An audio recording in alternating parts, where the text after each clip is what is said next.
먼저 사업을 진행하게 된 공동체 여러분 축하합니다.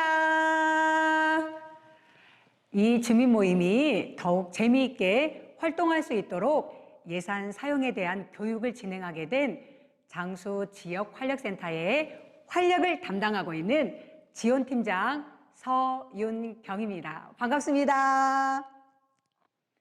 네, 정산 어렵지 않아요. 지금부터 교육을 진행할 텐데요. 이해되지 않는 부분이나 좀 더 자세한 설명이 필요하시다면 언제든 저에게 연락 주세요. 그러면 지금부터 시작하겠습니다. 고고고! 네, 그럼 2021년 주민 제한 공모사업 세부사업 정산 교육을 시작하겠습니다.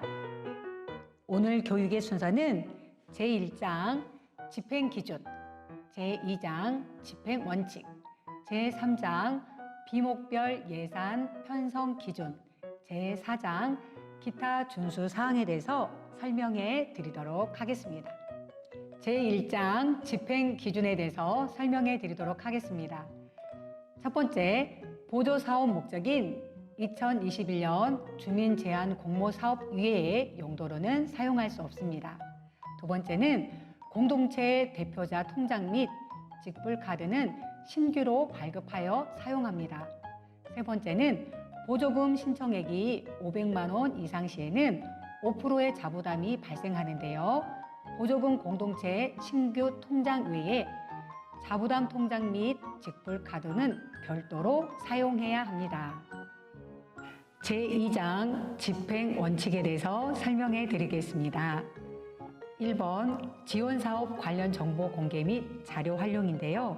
마을 공동체 지원사업 활동 결과물은 사단법인 장수 지역활력센터 홈페이지 등을 통해 공개해야 되며 공개 대상 정보는요, 개인 신상 정보 등을 제외한 모임명, 사업 내용, 회계 정산, 사업 중간 서포터즈를 통한 평가, 사례 활용 등을 관련된 모든 자료를 포함하고 있습니다.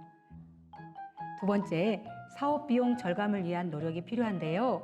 사업 신청자는 사업 추진 시 모든 사업비를 사회상규에 어긋나지 않게 합리적으로 지출하여 사업비 전략을 위해 노력해야 합니다.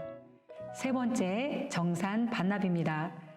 통장 거래 시 발행하는 부대 비용 등은 별도의 개인 비용으로 처리해야 하는데요. 공인인증서 수수료, 이체 수수료 등입니다. 결과 보고 시 사업비에 대한 정산 및 증빙 자료는 반드시 제출해야 하는데요. 통장 사본, 지출 결의서, 지출 증빙 자료, 지출 내역, 매달, 결과 보고 등이 있습니다. 네 번째, 사업 종료일은 마을 공동체 지원 사업비는 사업 종료 시점을 회계 마감일로 집행을 완료해야 하는데 10월 31일까지입니다.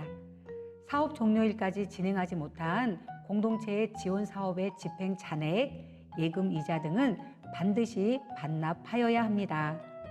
다섯 번째, 사업 계획 준수 사항에 대한 내용입니다.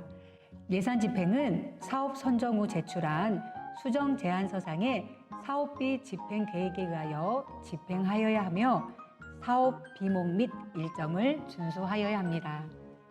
사업 내용은 사단법인 장수 지역활력센터와 협의 후에 조정이 가능하고요.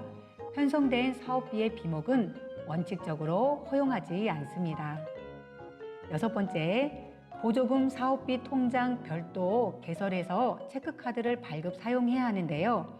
꼭 별도로 개설해서 사용해 주시기를 바라겠습니다. 그리고 공동체는요, 사업비 전용 통장을 사용하고 지출에 대한 회계사항은 누구나 알기 쉽게 객관적으로 기재하여야 합니다. 일곱 번째, 보조금 사업비 집행 방법인데요. 보조금 통장과 연계된 보조금 전용 체크카드를 발급받아 사용하여야 하면서 카드 결제가 불가한 경우는 계좌이체를 통하여 집행할 수 있습니다. 이 경우에는 세금 계산서 또는 계산서 등을 통하여 증빙하여야 합니다. 여덟 번째, 강사비 원천 진수입니다. 활동비 및 인건비성 경비는 지급을 불가하는데요. 강사비를 지급할 때는 청구서에 의거 지급 대상자의 날인 또는 서명을 받은 후에 계좌 이체하여야 하고요. 강사비가 월간 12만 5천 원을 초과한 경우는 지급 총액의 8.8%를 원천 징수 후 지급하여야 합니다. 네, 9번째 기타 사항입니다. 보조금 사업비의 집행 내역은 반드시 보조금 집행 기준에 의한 지출 결의서에 의해서 정리하여야 하고요. 회계 책임자는 지출 원인 행위, 계약, 물품 계약 등 발생하지 않는 경우 임의적으로 경비를 인출할 수 없으며 사업비 일괄 인출 후 사후 정산하는 형태의 회계 처리는 엄격히 금지하고 있습니다. 보조금 사업비 통장, 지출결의서, 영수증, 체크카드 전표, 전자세금 계산서, 계좌이체 영수증, 물품 구매 사진, 식사 사진, 간식비 구매 사진 등 간에는 집행 일자 및 금액 등이 반드시 상호 일치하여야 합니다.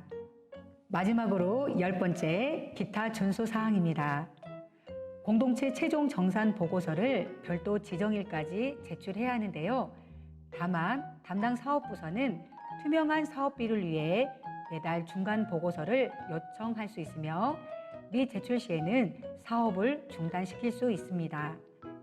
담당 사업부서는 정산서를 검토하고 이상이 있는 경우 시기에 상관없이 보완, 개선 등을 요구할 수 있으며 보완, 개선을 이행하지 않을 경우 지원 보조금을 환수할 수 있습니다.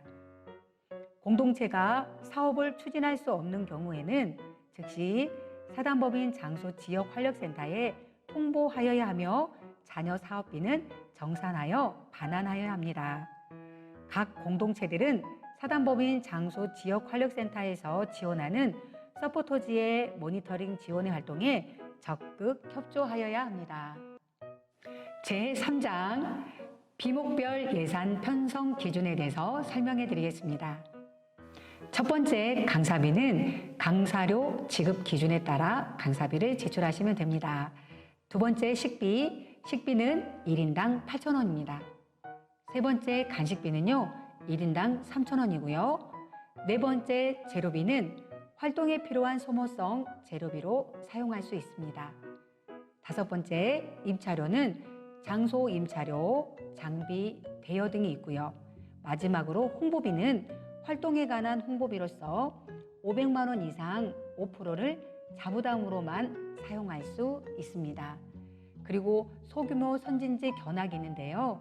별도로 식비는 1인당 8,000원, 간식비는 1인당 3,000원, 재료비는 활동에 필요한 소모성 재료비인데요. 선진지 견학 현장 체험비가 여기에 속할 수 있습니다. 그리고 강사비는 선진지 견학 현지 강사비 기준에 의하고요. 유류대는 개인 차량 유류대의 왕복 그리고 유류비, 통행료, 킬로미터 기준으로 해서 거리로 유류비를 지급할 수 있습니다. 제4장 기타 준수 사항은 예산 사용 항목에 따라 필요한 증빙 자료입니다. 잘 숙지해 주시고 반드시 제출해 주시길 바라겠습니다. 사람은 죽을 때 껄껄껄 하고 죽는다고 합니다. 첫 번째는 더 베풀고 살 걸, 두 번째는 더 용서하고 살 걸, 세 번째는 더 재미있게 살 걸. 정말 재미있는 모임이 되시길 응원합니다. 지금까지 장소 지역활력센터 마을지원팀장 서윤경이었습니다. 감사합니다.